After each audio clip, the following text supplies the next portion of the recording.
Bismillahirrahmanirrahim. Assalamualaikum warahmatullahi wabarakatuh.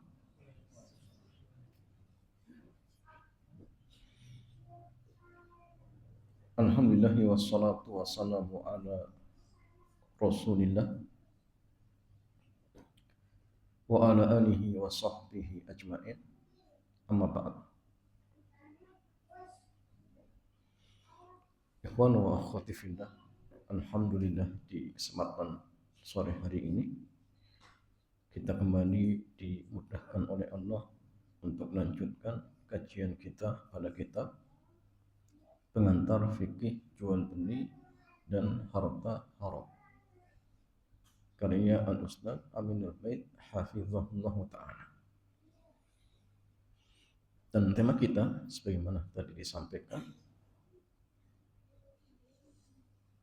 itu tentang mengenal harta haram.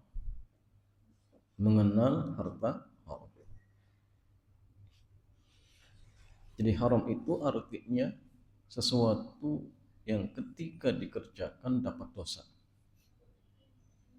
Ketika ditinggalkan atau dijauhi maka dapat pahala. Dan tema ini jamaah sangat penting. Kenapa? Karena orang-orang yang memakan harta haram maka dia akan mendapatkan dampak buruk. Di antara salah satunya doanya tidak akan dikabulkan. Jadi ketika seseorang dia mengkonsumsi harta haram, maka sebanyak apapun doa yang dia panjatkan, seilhah itu kemana apa? Merengek-rengek. Ya.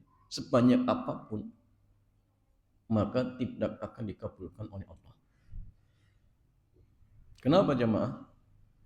Karena di antara penghalang doa salah satunya adalah mengkonsumsi makanan-makanan haram. Itu pula nanti ketika di akhirat bahwa yang paling berhak untuk menyentuh kulit kita adalah apa? Api neraka. Rasulullah beliau mengingatkan, la yarbu lahmun nabata min subtin inna kanatin nar awla bihi. Tidaklah daging yang tumbuh dari harta yang haram kecuali api neraka yang paling berhak untuk menyentuhnya.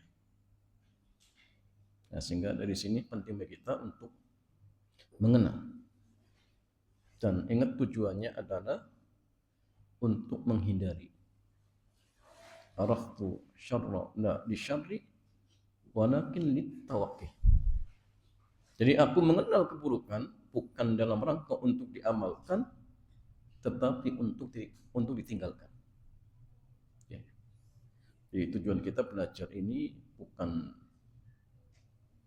kemudian nanti saya praktekkan kebetulan ini, bukan, tapi untuk dijauhi. Ya, boleh kita mengatakan bismillah wassalatu wassalamu ala Rasulillah wa ba'd. Harta haram adalah harta yang diperoleh dari pendapatan yang haram.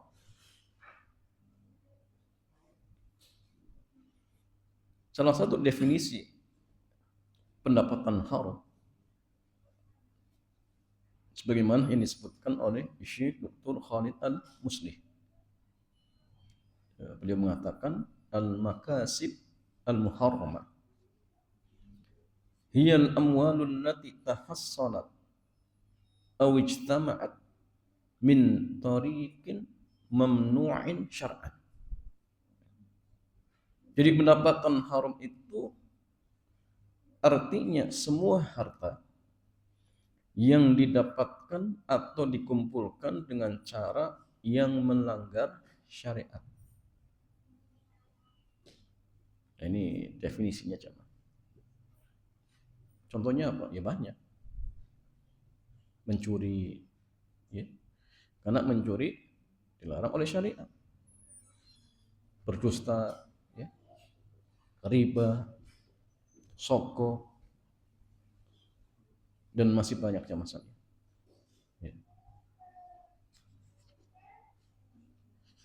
Dan kemudian masalahnya, bagaimana urgensinya, pentingnya memahami harta haram. Apa sih pentingnya? Ya. Kita mengenal keburukan tentu bukan untuk diamalkan, namun agar kita bisa lebih mudah untuk menghindarinya. Iya.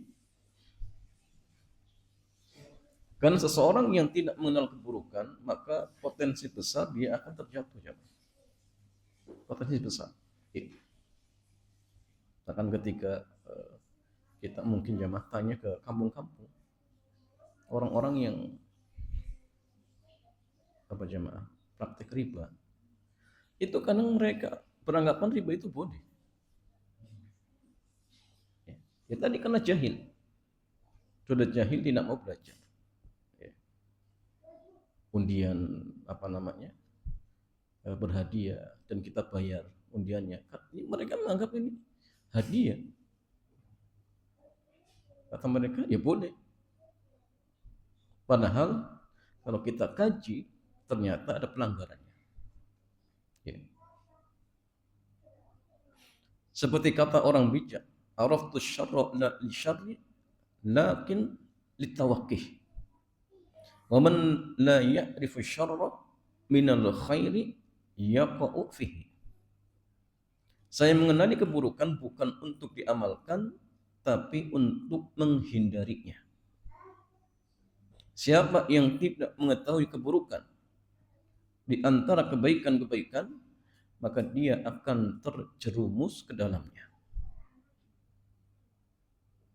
Makanya Hudzaifah Ibnu Yaman itu pernah mengatakan, kana nasu yas'aluna Rasulullah sallallahu alaihi wasallam anil khair. Dulu para sahabat itu suka bertanya kepada Nabi tentang perkara-perkara yang baik. Wa kuntu as'aluhu anisya. Sedangkan aku bertanya kepada beliau tentang perkara-perkara yang buruk. Ya. Apa kata beliau? Makhafata an yudrikani. Karena saya takut kalau saya terjatuh di dalamnya. Ya, bahkan jamaah sekalian, kita itu bisa mengenal sesuatu itu secara sempurna ketika kita mengenal lawan. Kita mengenal lawannya. Kita bisa merasakan manis itu manis kalau kita pernah merasakan pahit. Ya. Tapi bukan berarti kemudian biar bisa merasakan ini benar-benar halal, berarti praktek yang haram dulu, bukan ya. Jangan kemudian disalahpahami. Ya. Jadi kita memahami dalam hidup ini tidak ada yang terabaikan. Kenapa? Karena semua akan dipertanggungjawabkan di hadapan Sang Pencipta. Ya. Dalam sebuah hadis Rasulullah bersabda, la tazulu qadama 'abdin yaumal qiyamah hatta yus'ala an umrihi fima afnah wa an ilmihi fima fa'ala wa an malihi min aina iktasabahu wa fima anfaqahu wa an jismihi fima ablah. Jadi kedua kaki anak Adam itu tidaklah akan bergerak kelak di hari kiamat sampai dia ditanya tentang umurnya. Nah, untuk apa dihabiskan? Kemudian tentang ilmunya. Untuk apa diamalkan? Kemudian tentang hartanya. Ditanya dua. Dari mana dia dapatkan dan untuk apa dibelanjakan? Jadi harta itu akan ditanya dua. Kenapa jamaah sekalian? Karena ada orang yang dia tidak akan mendapatkan manfaat dari harta yang dia miliki. Ya, dua orang. Yang pertama orang yang pendapatannya haram, tetapi cara membelanjakannya benar. Koruptor, ya, rajin sedekah, rajin nyumbang masjid, misalkan. Apakah harta yang dia sedekahkan itu sama sekali bermanfaat? Ya tidak. Kenapa? Innallaha thayyibun la yaqbalu illa thayyiban. Jadi Allah itu maha baik dan tidak akan menerima kecuali dari hal-hal yang baik. Yang kedua, orang yang cara mendapatkannya benar, tapi membelanjakannya salah. Kerjanya Masya Allah, benar, halal. Tapi hartanya dibelanjakan untuk hal yang haram. Untuk berjudi, ya, untuk apa? Membiayai konser musik, ya, dan lain sebagainya misalkan. Nah sehingga harta-harta yang mungkin halal karena dibelanjakan dengan cara yang tidak baik, bahkan haram, maka pemiliknya tidak bisa mendapatkan manfaat jamaah. Makanya ditanya dua, dari mana didapatkan dan untuk apa dibelanjakan. Ya. Kenapa? Karena dua hal ini sangat penting, sangat berpengaruh. Ya. Nah, sehingga kita harus berhati-hati ya di dalam mencari harta, kemudian bagaimana cara untuk membelanjakannya. Kemudian masalah wa an jismihi fima abda. Ya. Tentang tubuhnya, di manakah dia gunakannya. Kemudian masalahnya, apa yang kita miliki akan dihisab oleh Allah. Ingat, apa yang kita miliki akan dihisab oleh Allah. Kita punya kendaraan, punya rumah, punya pakaian, punya HP. Ya. Jangan dikira tidak akan ditanya. Bahkan sesuatu yang sangat sedikit, sekecil dzarrah saja itu kan dibalas. Jadi jangan kemudian menganggap remeh. Semua akan ditanya oleh Allah. Sehingga yang paling terpenting itu bagaimana jawaban kita kelak. Maka persiapkan jawaban terbaik. Dimatikan. Jadi yang maksudnya siapkan jawaban terbaik. Ya.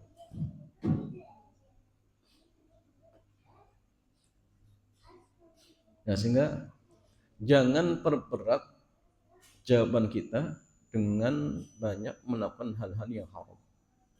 Jangan sampai. Terlebih di akhir zaman ketika manusia semakin rakus dengan harta.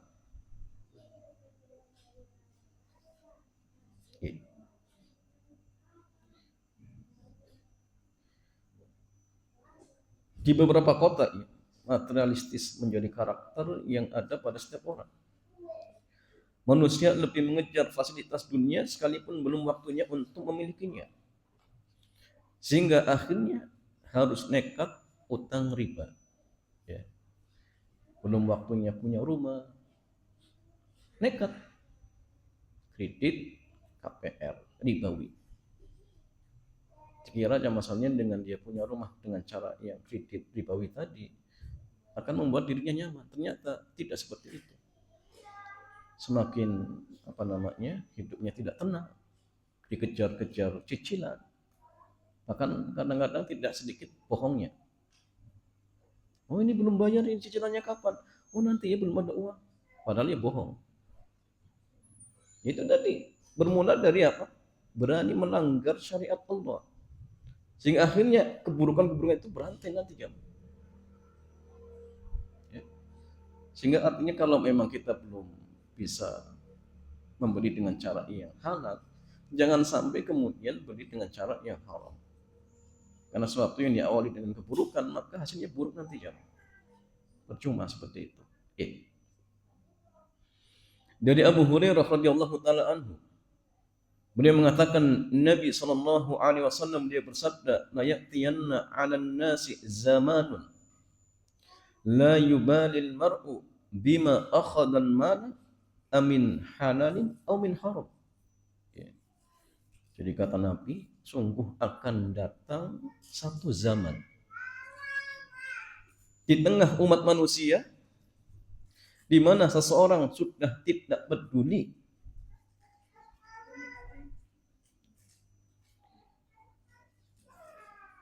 bagaimana cara dirinya untuk mendapatkan harta, apakah halal atau haram. Dan banyak orang sudah tidak peduli. Bahkan kadang-kadang keluar dari ucapannya, yang haram saja susah, apalagi yang halal. Tapi ucapan ini maksudnya untuk meremehkan yang haram.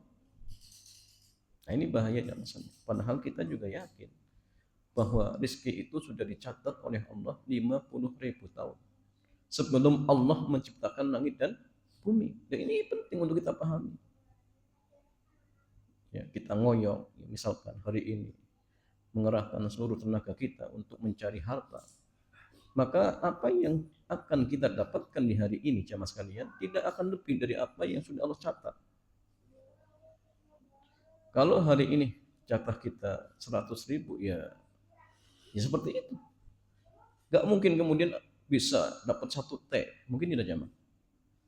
Gak mungkin. Kalau memang jatah kita tidak seperti itu. Kalau nggak percaya sudah buktikan saja besok. Antum nggak perlu tidur ya, nggak perlu sholat. Setiap detiknya antum cari uang. Ya. Kira-kira dapat tidak 1 miliar? Karena memang sudah Allah catat. Sehingga yang paling penting buat kita itu sudah cari dengan cara yang halal. Waktunya ibadah, ibadah.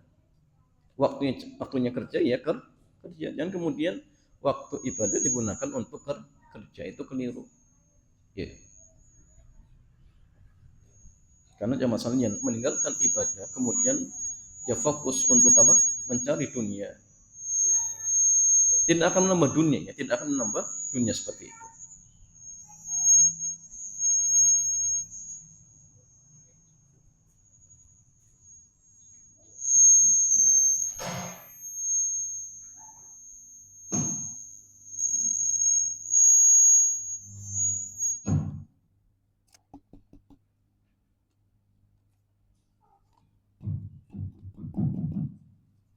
Ya. Jadi jamaah sekalian, bisa jadi zaman itu sudah hadir di hadapan kita, sehingga menuntut kita untuk semakin waspada terhadap bahaya godaan harta haram. Apalagi tiba-tiba masuk rekening, ya, 1 miliar. Ternyata itu kiriman dari apa jamaah? Koruptor, pencuri. Kira-kira dikembalikan tidak? Ini fitnah jamaah sekalian. Ya. Sehingga seorang muslim yang lurus akidahnya, pasti dia punya prinsip. Karena gini jamaah sekalian,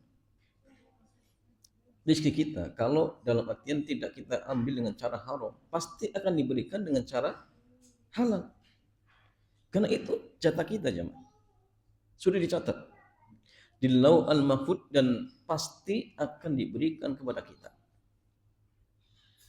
Sehingga dalam sebuah hadis itu Nabi mengatakan, inna ahadakum lan yakhruja minad dunya hatta yastakmila rizqahu. Sungguh salah seorang di antara kalian tidaklah akan keluar dari dunia atau mati sampai Allah mencukupkan semua jatah rezekinya.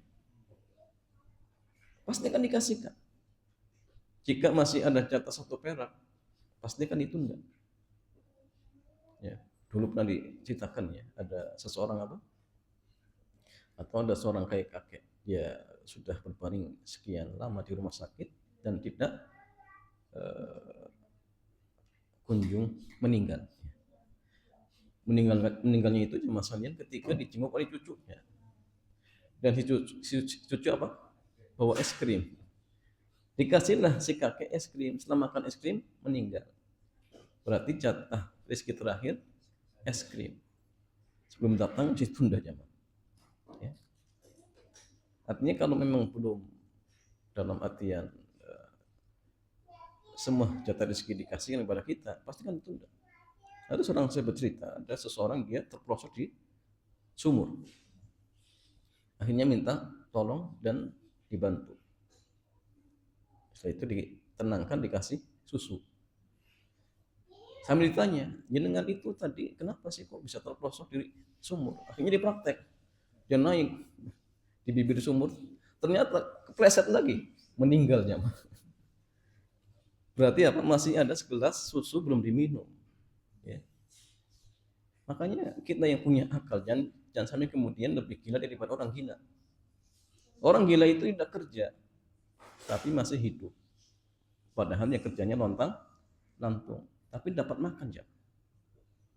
Nah kita kadang-kadang apa lebih gila, nggak peduli ketika mencari harta, ya, mau halal mau haram, yang penting dapat duit.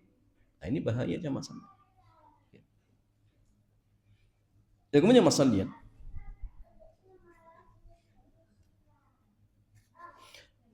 bekerja mencari harta yang halal merupakan hal yang terpuji dalam Islam. Ya. Dan termasuk ibadah. Karena memang kita diperintahkan untuk memakan harta yang halal. Apalagi kita selaku suami, ingat wajib memberikan makanan untuk anak istri kita dengan harta yang murni 100% halal.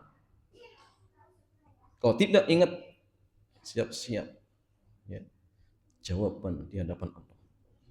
Karena kita akan ditanya oleh Allah. Kita akan ditanya oleh Allah. Ya. Jadi Allah Subhanahu wa ta'ala memerintahkan manusia agar bekerja dan berusaha untuk mencari yang halal.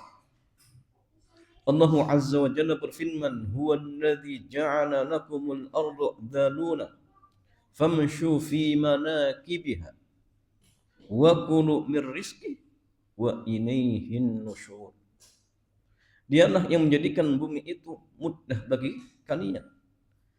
Maka berjalanlah di segala penjuruknya dan makanlah sebagian dari rezekinya, dan hanya kepadanya lah kamu akan dibangkitkan. Ya. Dan Rasulullah ya, Sallallahu Alaihi Wasallam juga memuji harta yang baik karena diperoleh dengan cara yang halal. Beliau bersabda atau beliau berpesan kepada Amr bin As, ya Amr, nikman malu salih ma'ar rajuli salih. Wahai Amr, sebaik-baik harta adalah harta yang berada di tangan orang yang soleh. Nah ini juga ingat ya, faedah buat kita. Seorang muslim itu harus semangat kerjanya. Karena hakikatnya harta itu untuk kita, bukan untuk orang kafir. Justru orang kafir itu merusak. Ya. Karena harta kalau di tangan mereka yang jadi merusak. Jadi kita harus semangat. Ya. Apalagi banyak contoh ya dari para sahabat yang kaya raya. Tapi ingat, harta mereka digunakan di jalan Allah. Bagaimana kekayaannya Abu Bakar As-Siddiq, kemudian Ali bin Abi Thalib, misalkan Abdurrahman bin Auf. Para ulama kita juga sama aja masalah. Al-Imam Abu Hanifah juga kaya. Les bin Sa'ad juga kaya raya. Ya. Berapa jamaah pendapatan beliau itu? Kadang mencapai berapa jam? 75,5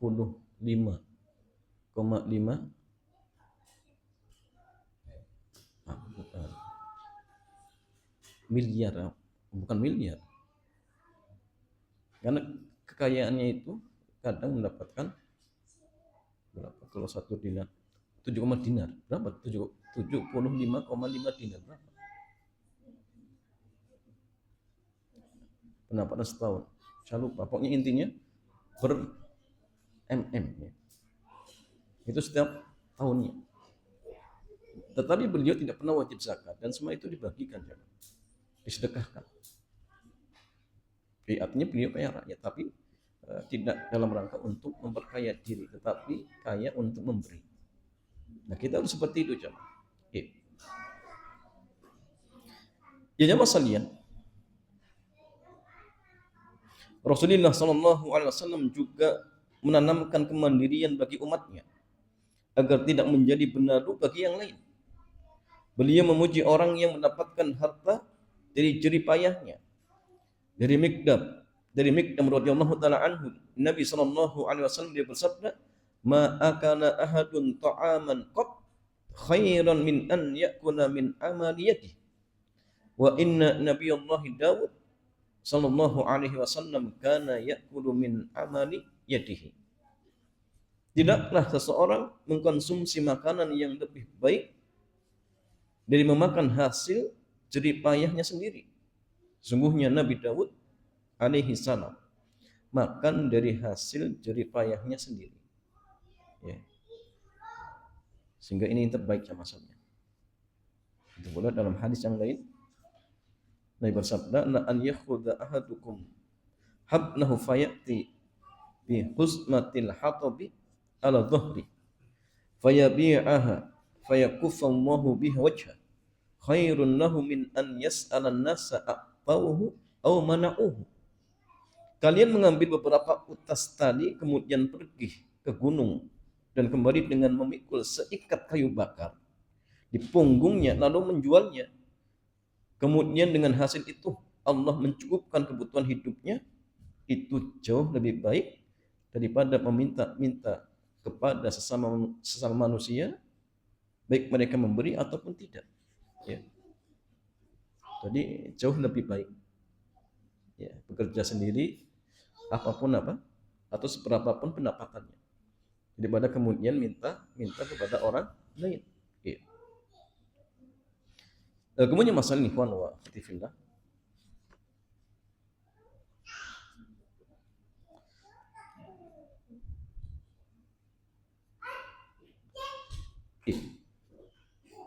jadi ada beberapa keutamaan besar ya bagi orang yang membatasi diri dengan harta yang halal, walaupun sedikit. Ya.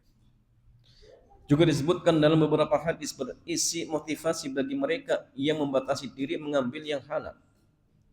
Dari Abu Sa'id Al-Khudri radhiyallahu taala anhu dari Nabi sallallahu alaihi wasallam, "Man akala thayyiban wa amila fi sunnatin wa aminan nasu bawa'iqahu dakhalal jannah."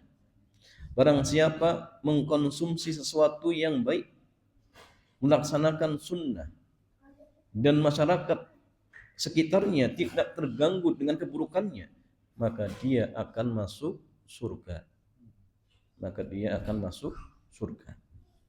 Ya. Jadi thayyib pasti halal, tapi halal belum tentu thayyib. Gula itu halal, tapi apakah baik bagi orang yang kena penyakit diabetes? Tidak baik. Nah, sehingga kita dipindahkan untuk mencari yang thayyib. Jadi thayyib itu pasti halal. Dan Nabi sallallahu alaihi wasallam juga bersabda, "Arba'un idza kunna fika fala 'alaika ma fataka minad dunya hifdzu amanatin wa sidqu haditsin wa husnu khaliqatin wa iffatun fi tuqmatin." Ada 4 hal, bila keempatnya ada pada dirimu, maka segala urusan dunia yang luput darimu tidak akan membahayakanmu. Yang pertama, menjaga amanah, berkata yang benar. Yang ketiga, akhlak yang baik. Dan yang keempat, menjaga urusan makanan. Jangan sembarangan ya, memasukkan ya, ke dalam perut kita dengan harta-harta yang haram. Ya. Subhat saja tidak boleh, apalagi haram. Ya. Kemudian masalahnya,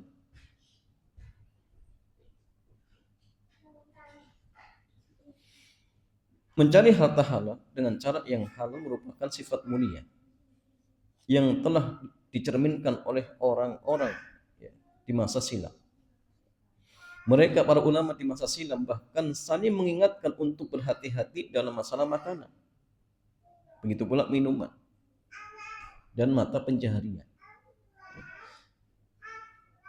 Banyak sekali potret orang-orang soleh terdahulu yang menunjukkan kehati-hatian dan kewaspadaan mereka dalam mencari harta yang halal. Di antaranya jamaah sekalian, yang pertama waroknya Abu Bakar As-Siddiq. Ya. Dan ini kisah ketika beliau diberikan makanan oleh mantan budaknya. Setelah dimakan kemudian disampaikan bahwa makanan itu hadiah dari dulu pas praktek sebagai dukun. Akhirnya apa jamaah sekalian? Abu Bakar memasukkan jarinya, berusaha untuk mengeluarkan isi perutnya. Dan ini saking hati-hatinya. Walaupun seandainya terjadi pada diri kita, jamaah, antum nggak tahu. Ternyata ada orang ngasih hadiah dari sesuatu yang haram. Apa kemudian wajib untuk dikeluarkan? Ya tidak. Tapi ini maksudnya saking hati-hatinya. Gak rela kalau di dalam perut kita ada sesuatu yang haram. Walaupun ya tadi, kalau dia tidak tahu hukum asalnya ya hal buat dia. Hal aja masalahnya, antum nggak tahu ya. Masuk warung ternyata jualan daging anjing. Seperti ada seorang ikhwan ya, pakai peci. Ini di Solo ya, Mas. Masuk di warung tenda. Di situ tulisannya apa? Rica kukuk. Dia nggak tahu. Penjualnya keheran, ini pakai peci kok masuk? Beli apa? Rica kukuk. Pas dimakan, ya tanya, ini sebenarnya daging apa sih? Dikasih tahu ternyata daging anjing. Oh, ini harus dimuntahkan. Ya. Makanya hati-hati ya. Kadang-kadang juga mereka nggak jujur. Atau mungkin ini disebutkan, tapi ya tadi karena sebenarnya orang tidak paham. Tapi kalau seandainya terjadi seperti itu, jamaah, dia nggak tahu, ya sudah masuk, ya nggak berdosa. Kenapa? Karena memang tidak tahu jamaah sekalian. Tapi artinya maksudnya gini, kita harus berhati-hati. Ya, harus berhati-hati. Begitu pula waroknya Umar bin Khattab radhiyallahu taala anhu.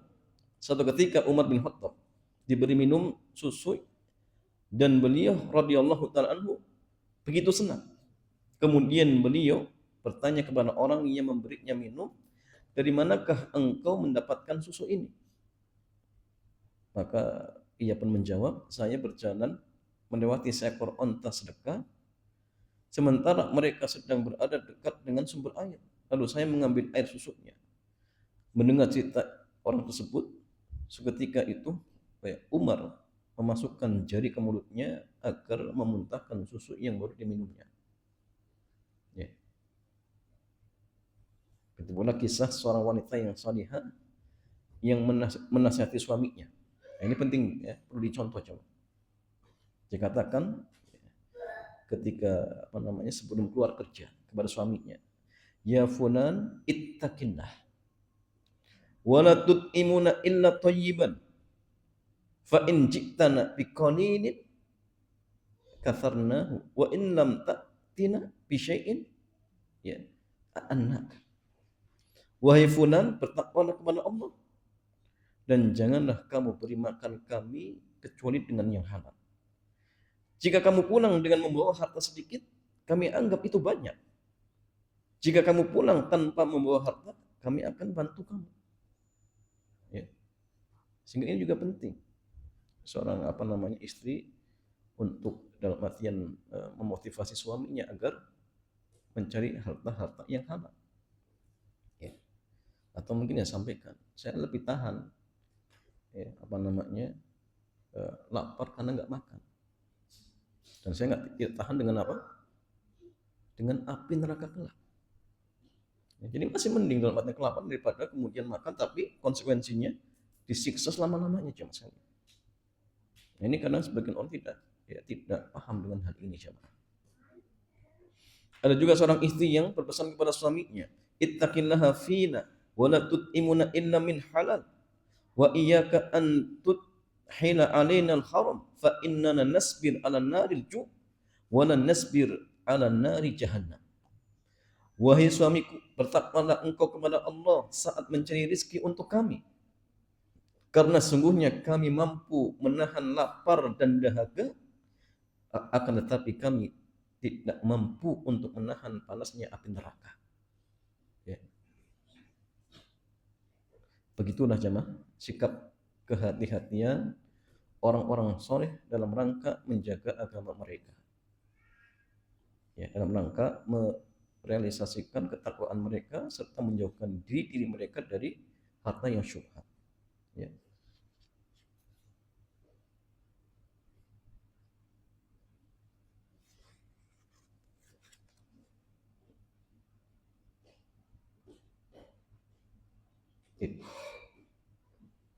Lalu jemaah bagaimana nasib mereka yang dengan sengaja mencari harta yang haram untuk mengisi perutnya sendiri dan memenuhi kebutuhan keluarganya.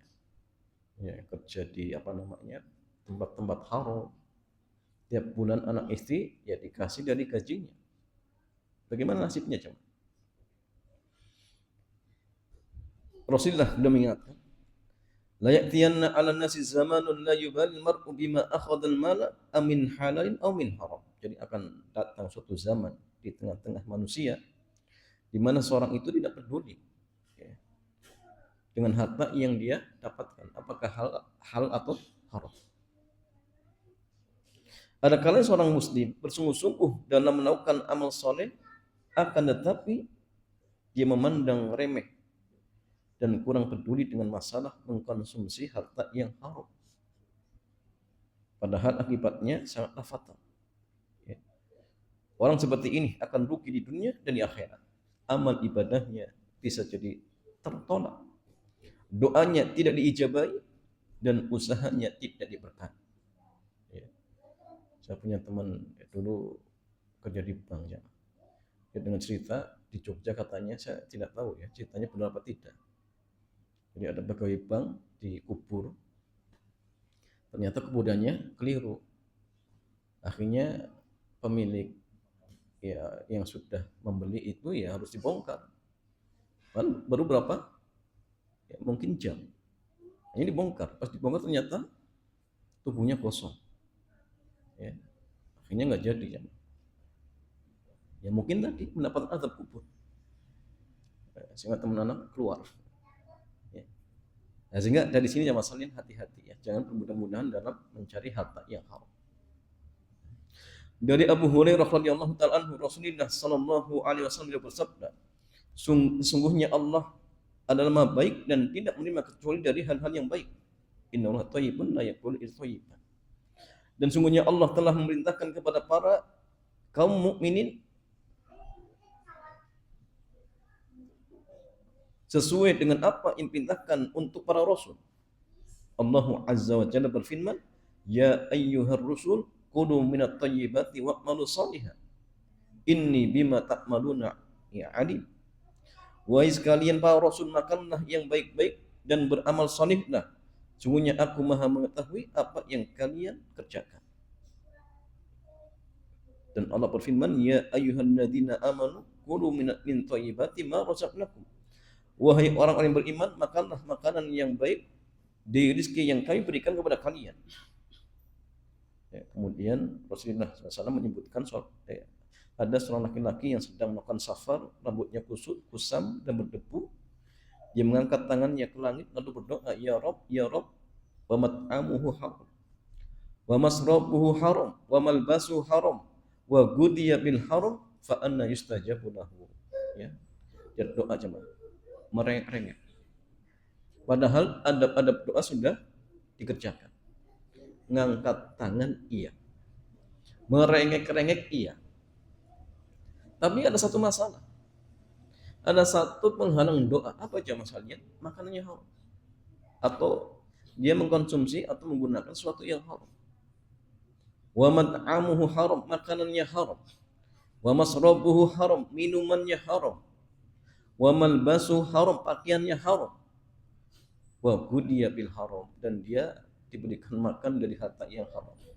Kata Nabi, fa anna yustajabu lahu, maka bagaimana mungkin? Ya, fa anna yustajabu lidzalika, bagaimana mungkin doanya akan dikabulkan? Enggak mungkin jemaah. Ya.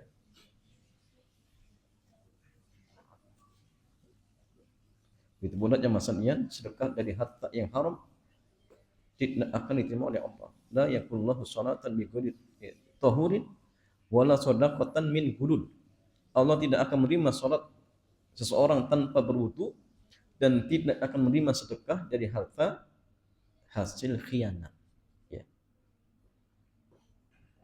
Dalam hadis yang lain dikatakan idza adaita zakata malika faqad qadaita ma 'alik wa man jama'a malan haraman thumma tasaddaqu minhu lam yakun lahu fihi ajrun wa kana isruhu 'ali. Jika engkau telah menunaikan zakat hartamu, maka engkau telah melaksanakan kewajiban. Barang siapa yang mengumpulkan harta dari jalan yang haram, kemudian dia menyedekahkan harta itu, maka sama sekali dia tidak akan memperoleh pahala. Ya.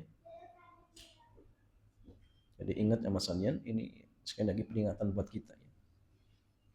Ya, oleh karena itulah hendaklah setiap individu muslim selalu ingat bahwa Allah Azza wa Jalla akan meminta pertanggungjawaban kepadanya kelak di hari kiamat tentang hartanya. Dari mana dia peroleh dan kemana dia infakkan. Sehingga sebuah pertanyaan ya, untuk sebuah penegasan dan perhitungan yang kemudian diiringi balasan yang adil. Maka orang yang bertakwa memiliki sifat takwa ya, waroknya menahan diri dari yang haramnya, iffah menjaga kehormatan. Dia akan selalu memikirkan kondisinya ketika di akhirat. Tidak hanya dunia saja masalahnya, tapi selalu ya fokus ke akhirat. Dia sadar untuk lebih mengunggulkan kenikmatan di akhirat. Allah Azza wa Jalla berfirman, "Qul mata'ud dunya qalilun wal akhiratu khairun liman ittaqa wa la tudlamuna fatila." Katakanlah keselamatan di dunia itu hanya sebentar. Dan akhirat itu lebih baik untuk orang-orang yang bertakwa. Dan kamu tidak akan dianiaya sedikit pun. Maka ingat ya, seorang muslim tujuan utamanya adalah akhirat. Maka ingat jangan sampai kemudian gara-gara kita ingin mendapatkan kenikmatan dunia yang sifatnya sedikit ya, kemudian sampai berani mengorbankan akhirat. Jangan sampai. Tetap kita lebih atau harus mengutamakan negeri akhirat seperti itu sama saja. Ya. Wallahu ta'ala a'lam bishawab. Demikian jamaah, mudah-mudahan bermanfaat. Selanjutnya ya, seperti biasa sebelum tutup barangkali ada pertanyaan dipersilahkan. Ya, tafadhol. Alhamdulillah, kita memasuki sesi tanya jawab. Barangkali ini yang bertanya di mana dulu silakan. Bismillahirrahmanirrahim. Assalamualaikum warahmatullahi wabarakatuh. Izin Ustaz terkait dengan pajak. Apakah kita membayar pajak itu termasuk mudarat atau termasuk taat pada ulil amri Ustaz? Jazakallahu khairan kasih. Di zaman selanjutnya, apakah ketika kita bayar pajak itu termasuk mudarat atau termasuk mentaati ulil amri, pemimpin? Ya. Jadi gini jamaah, kita harus dudukan dulu apa hukum pajak. Jadi pajak itu hukum asalnya tidak dibolehkan. Ya. Kenapa? Karena Nabi mengatakan sahibu maksin finnar. Jadi pemungut pajak itu tempatnya di neraka. Ya. Tetapi jamaah, ada kondisi-kondisi yang dikecualikan. Contoh ketika misalkan keuangan negara menipis, maka boleh negara menetapkan pajak. Tapi ingat, tidak kemudian dipukul rata, tapi dibebankan kepada orang-orang kaya. Ya. Untuk apa? Untuk membantu negara, jemaah. Dan itu dibolehkan, tidak masalah. Ya. Atau yang masalahnya, misalkan dibebankan kepada orang-orang kafir, tidak masalah. Tapi kalau kemudian ternyata dipukul rata, bahkan yang miskin pun harus bayar, jelas ini kedzaliman. Ini kedzaliman. Kalau memang kedzaliman, berarti hukum asalnya kita tidak wajib taat. Bahkan tidak boleh jemaah. Kenapa? La ta'ata li makhlukin fi maksiatin khaliq. Tidak ada ketaatan kepada makhluk ketika bermaksiat kepada Allah. Nah, sehingga kalau kita diwajibkan untuk bayar, ya, hukum asalnya apa? Tidak ada kewajiban taat. Kan ini maksiat. Perintah Allah, larangan Allah lebih diutamakan. Tapi kalau misalkan dengan kita tidak membayar pajak, kok kemudian akan timbul mudarat yang lebih besar, maka di sini berlaku kaidah. Ya.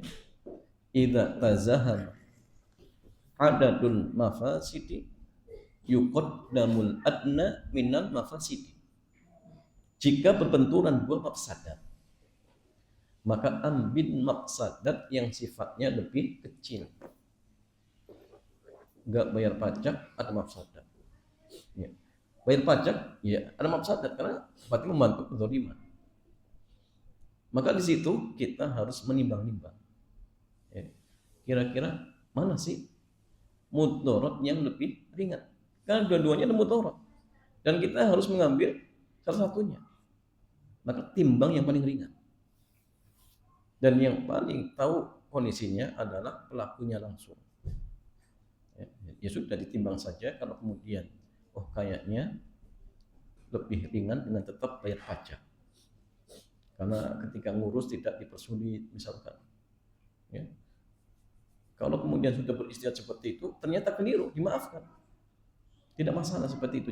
Yang penting intinya beristihad, kemudian setelah muncul ya kesimpulannya, silakan dipegang, tidak masalah. Kalaupun keliru maka dimaafkan seperti itu. Ustadz boleh tidak kalau misalkan sedikit-sedikit bohong biar pajaknya apa? Dari bukan nol, mungkin diperingan ya. Boleh tidak coba? Boleh? Boleh, tidak masalah. Misalkan antum ya, punya usaha ya, didatangi apa namanya ya, pegawai pajak.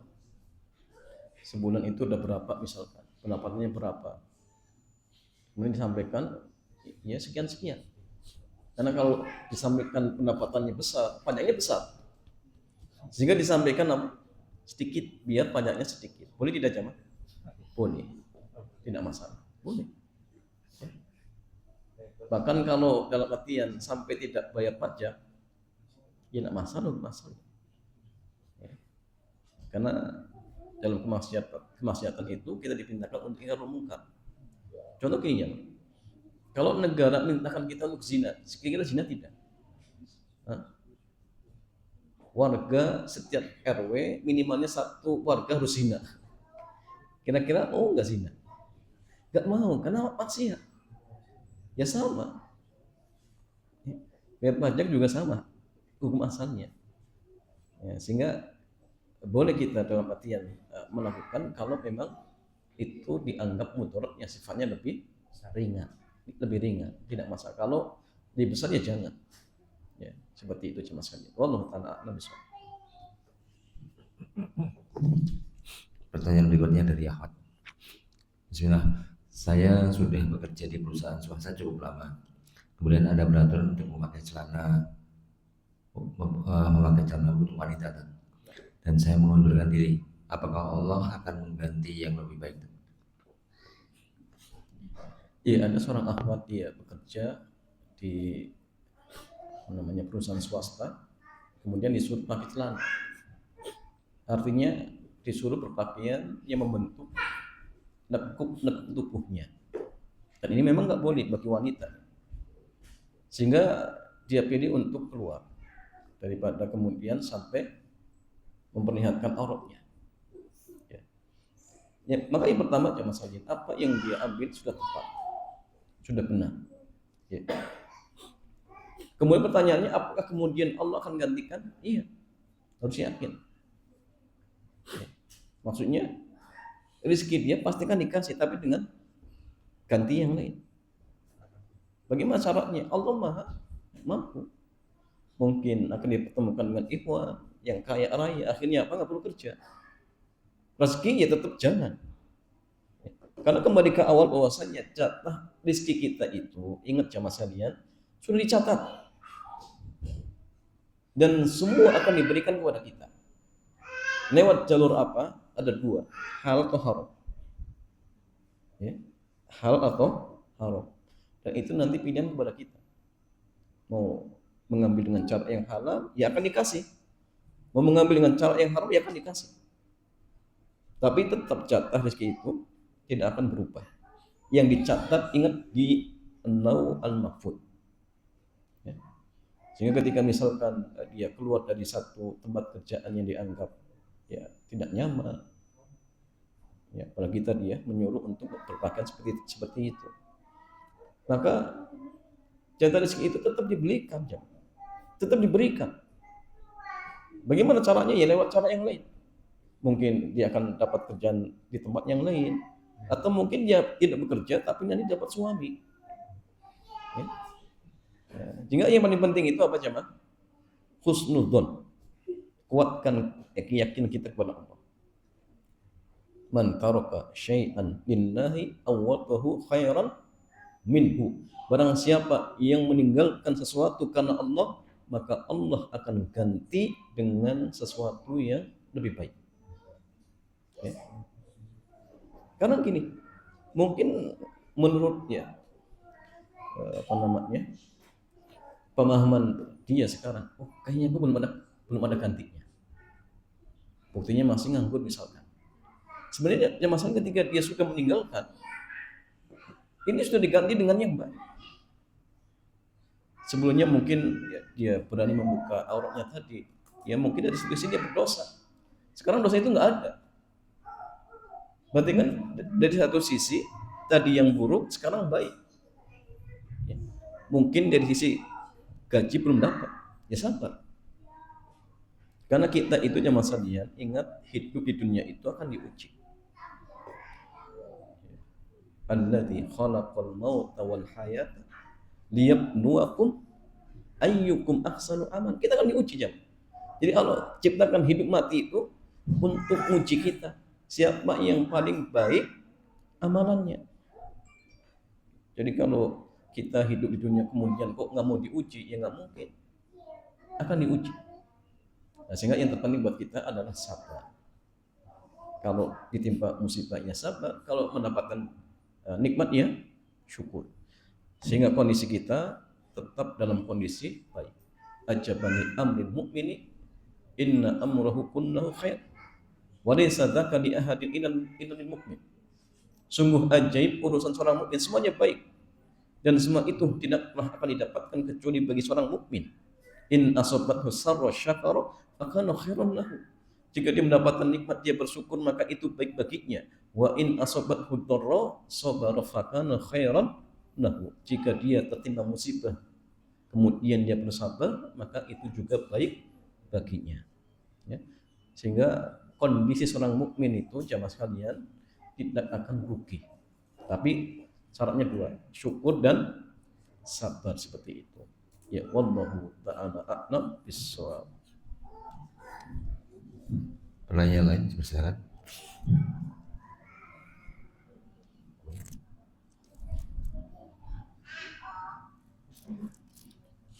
Demikian ya masalahnya. Karena tidak ada pertanyaan, kita cukupkan. Subhanakallahumma bihamdik, asyhadu an la ilaha illa anta astaghfiruka wa atubu ilaik. Assalamualaikum warahmatullahi wabarakatuh.